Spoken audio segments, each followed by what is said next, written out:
अरे कहाँ हो भाग्यवान? अरे कहाँ चली गई? अरे ये देखो मैं क्या लाया हूँ।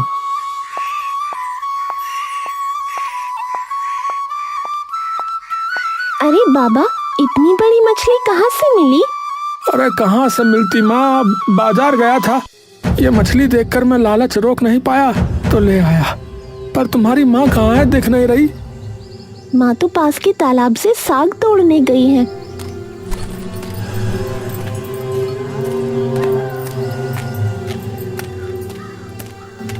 रीनू के इतना कहते ही दूर से रीनू की माँ मीना वहाँ आकर बोली, हाय रे, तुम फिर बाजार से मछली खरीद लाए?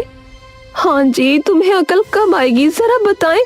वैसे ही घर की हालत ठीक नहीं है, तुमने घर भी गिरवी रखा हुआ है। मैं 2 पैसे बचाने के लिए तालाब से साग तोड़ने गई हूँ और तुम ये। अरे ऐसा क्यों कर रही हो? अभी भले ही मेरे हाथ में कोई काम नहीं है, पर कुछ दिन में सब ठीक हो जाएगा, समझी? और वैसे भी मैंने ये मछली पैसे से नहीं खरीदी है। क्या कहा? फिर से तुम मछली उधार पर लाए हो? हाय ऊपर वाले, मुझे किस मूर्ख के संसार में भेज दिया। ये कहकर मीना आंगन में ही बैठकर रोने लगती है। ओ माँ, तुम क्यों रो रही हो? रो मत माँ। अरे अच्छा ठीक है, मैं भी कैसी मुसीबत में फंस गया हूँ। ठीक है, इतनी ही समस्या है तो मैं जा रहा हूँ मछली वापस करने।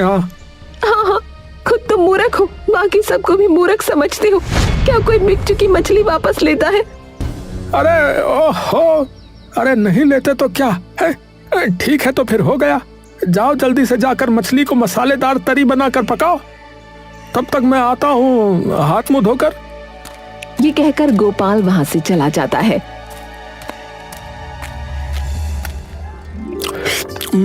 आहा भगवान, आज जो तुमने मछली पकाई है ना, एकदम अमृत है, अमृत। इतनी स्वादिष्ट मछली बहुत दिनों से नहीं खाई। हाँ जी, बहुत दिन हो गए, अब कोई काम भी ढूंढ लो। हाँ भगवान, काम तो ढूंढना ही पड़ेगा। तुम्हें क्या लगा, मुझे कोई चिंता नहीं है। ओ माँ, मुझे एक और टुकड़ा मछली दो ना, कितनी अच्छी पकाई है, सच में बहुत अच्छी बनी है। सब जब घर में बैठकर खा रहे थे, तभी बाहर से एक आदमी की आवाज आई। अरे ओ गोपाल, गोपाल, अरे घर में हो? अरे कहाँ हो भाई, जरा बाहर तो आओ। ये क्या जी, इस भरी दोपहरी में तुम्हें कौन बुला रहा है? अरे पता नहीं, तुम लोग बैठो, मैं देखता हूँ।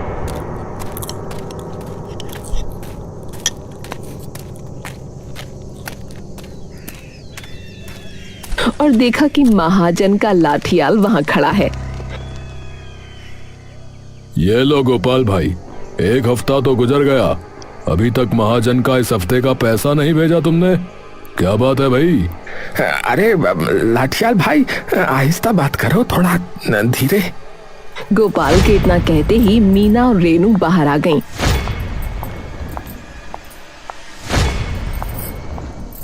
हाँ जी, क्या हुआ? लाठियाल भाई यहाँ क्यों? अरे ना आकर कोई और चारा है क्या? अरे भाई तुम थोड़ा उधर तो चलो, आओ इधर बात करते हैं। अरे नहीं नहीं, आज मैं उधर नहीं जा रहा, महाजन ने तुम्हें अभी बुलाया है, तुम देखो नहीं, मेरे साथ चलो। हाय रे, आखिरकार पैसों के लिए लोगों का घर पर आना शुरू हो गया। हाय ऊपर वाले, क्या यही था मेरे नसीब में? अरे भगवान, अरे रो मत, सब ठीक हो जाएगा। अच्छा ठीक है, चलो लाठियाल भाई, मैं तुम्हारे साथ चलता हूँ। क्या बिना खाए चले जाओगे? हाँ भगवान, जाना ही पड़ेगा। उधार की मछली थी, इसलिए ऊपर वाले ने आराम से खाने नहीं दिया लगता है। चलो लाठियाल भाई चलो। ये कहकर गोपाल लाठियाल के साथ निकल गया।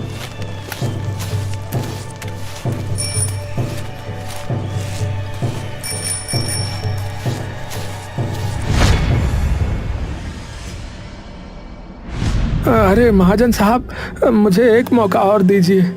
नहीं नहीं गोपाल, तुझे मैं एक और मौका नहीं दे सकता। हाँ, तू मुसीबत में था, इसीलिए मैंने तुझे पैसे उधार दिए थे। हाँ, लेकिन तूने समय पर किस्तें नहीं चुकाई, इसलिए अब तुझे मुझे वो जमीन सौंपनी होगी। अरे माई बाप, मुझे 1 महीने का और समय दे दीजिए। वो घर की जमीन ही तो मेरी आखिरी निशानी है। अगर वो भी हाथ से चली गई तो बीवी बेटी को लेकर मैं फिर कहाँ जाऊंगा बताइए। मैं आपसे वादा करता हूँ 1 महीने के अंदर मैं सारा पैसा चुका दूंगा माई बाप। अरे नहीं बाबा नहीं, अरे मैं तुझे 1 दिन का भी समय और नहीं दे सकता, समझा? तू अपनी जमीन मुझे सौंप दे। हाँ अच्छा ठीक है, आप मुझे 1 हफ्ते का समय तो दीजिए। मैं काम करके जरूरत पड़ी तो जंगल से पेड़ काट कर बेच कर कैसे भी करके आपका पैसा चुका दूंगा।